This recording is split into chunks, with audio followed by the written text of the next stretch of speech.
Okay, quick one. This is the scene together with items around the scene. Right, I'll be bringing you through 3 shots using this rig I have set up here. And what's up everyone, the real Rahim here. Welcome back to another tutorial episode. Okay, just hold on, I believe you can't hear me with this thing on.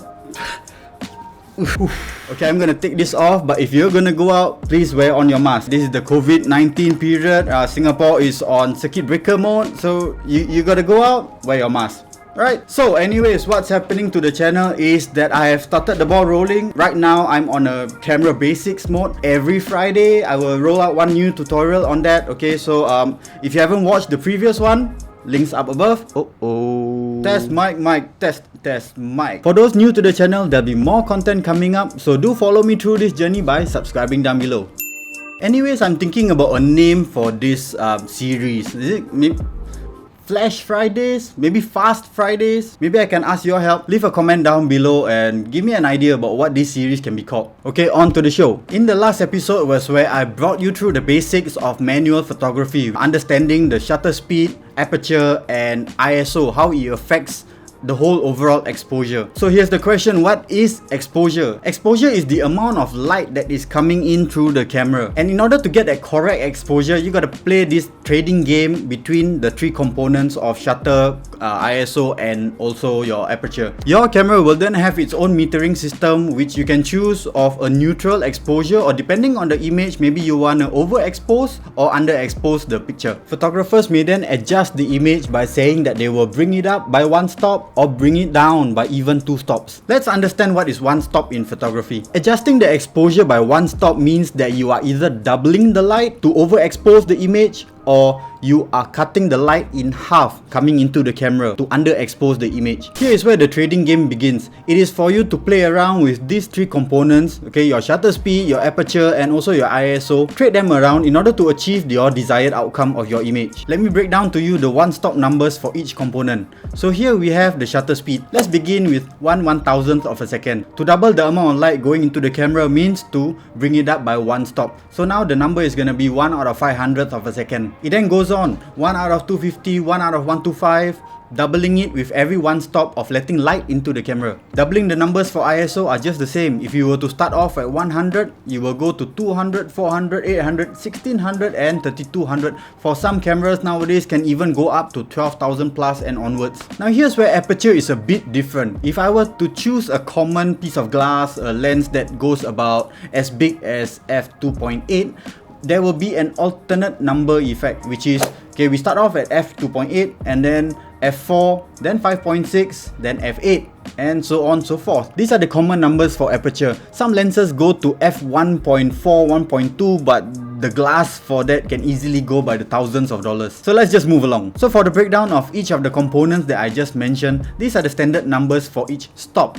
But of course, in your camera settings, maybe you can even go to half increments or a third increments, depending on what is your preference. So now that I've given you the breakdown in theory of these numbers, I'm gonna cut you here because I'm gonna need this camera to come off, and I'll be bringing you through the journey of how I choose and trade the different numbers of these 3 components in order to get the exposure that I desire. Let's go!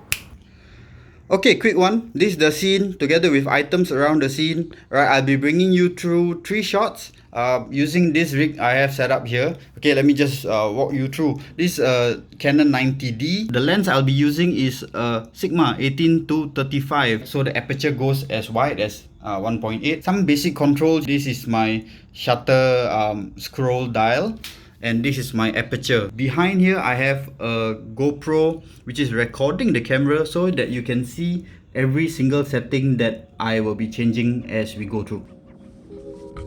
Okay, let's get to it. So this is the scene as I'd like to frame it. I've got the settings at random.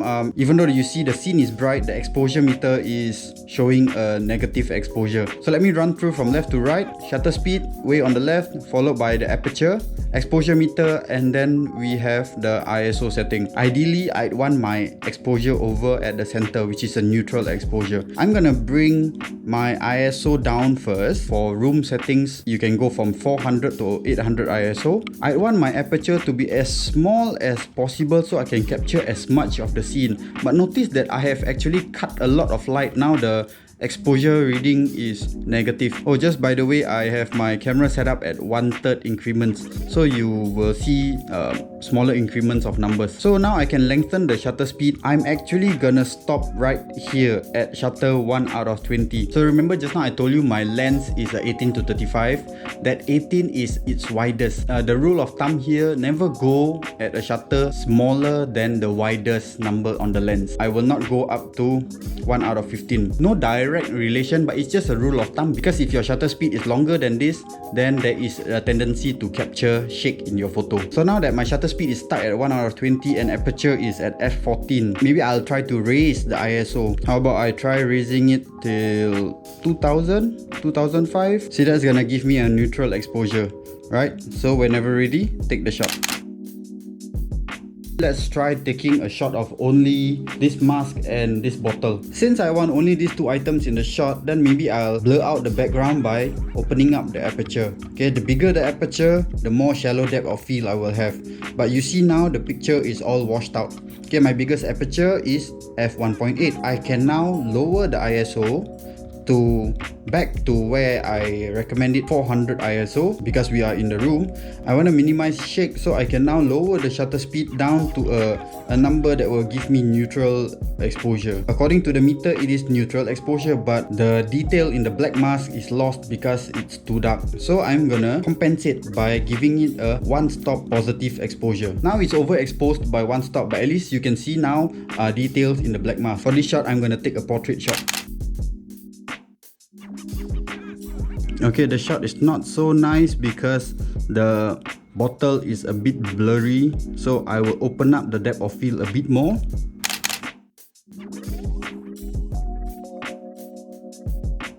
Try something creative, but for this I gotta put this camera on a tripod. Okay, let me just set that up. Okay, that's about right. Switching to manual focus. Zoom in a bit. So what I wanna do is I actually wanna get a shot of the water swirling. So in order to fully freeze the water, I will have to bring it up to a very fast shutter speed, 1/4000. Bring up the aperture to widest at f1.8. Now I will have to push the limit of the ISO. Let's see, is this neutral? Oh man. Okay, ISO 6400. Any higher and the noise will be quite unbearable. Okay, let's try to get this shot.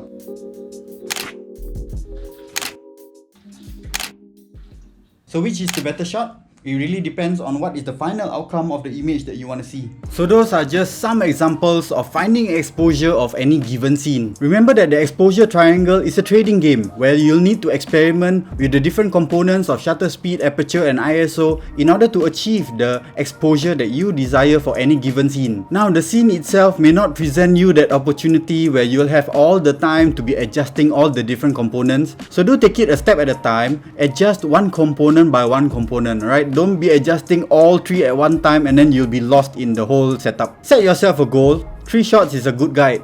Take the first shot, adjust what you need in order to get the exposure that you want. Take a second shot. More or less, you will not need that third shot. So even though you're stuck at home, you can still put in some good practice with items around the house. Getting a good grip of the manual controls will make you a better photographer. So that's all I have for this episode. Hope you've learned something today that will bring you one step closer to becoming a better artist and content creator. Subscribe for more camera related content. Hit the notification bell so you'll know when there's a video release. Thank you. Where's the depth?